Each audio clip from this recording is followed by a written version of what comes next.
दिल्ली में आम आदमी पार्टी की सरकार बनने के बाद अब बिजली सस्ती करने को लेकर माथापच्ची शुरू हो चुकी है। इस माथापच्ची के बीच दिल्ली सरकार अब डिस्कॉम से अपना बकाया वसूलने में जुट गई है। डिस्कॉम से दिल्ली सरकार को अपना भारी भरकम बकाया वसूलना है। इसके साथ ही 220 केवी और 400 केवी बिजली ट्रांसमिशन का काम करने वाली राज्य सरकार की कंपनी दिल्ली ट्रांसको लिमिटेड को भी डिस्कॉम से करोड़ों रुपए की वसूली करनी है।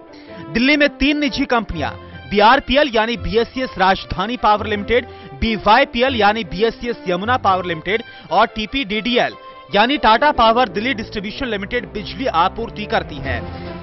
इनमें से बीएसईएस की दोनों कंपनियों के बकाये को लेकर बिजली उत्पादन प्लांट से विवाद चल रहा है, क्योंकि इन पर दूसरे बिजली उत्पादन कंपनियों के साथ ही दिल्ली सरकार की कंपनियों का भी हजारों करोड़ रुपया बकाया है।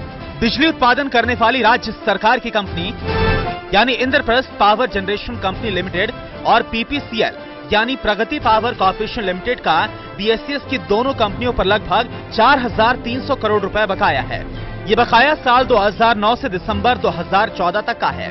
साथ ही ट्रांसको का भी इन दोनों कंपनियों पर 1500 करोड़ रुपए का बकाया है। उधर दिल्ली हाई कोर्ट भी अब सख्त नजर आ रहा है। कोर्ट ने डिस्कॉम को निर्देश दिया है कि मामले को जल्द निपटाया जाए और ऑडिट में जो मदद डिस्कॉम की तरफ से की जा सकती है उसमें सहयोग करें।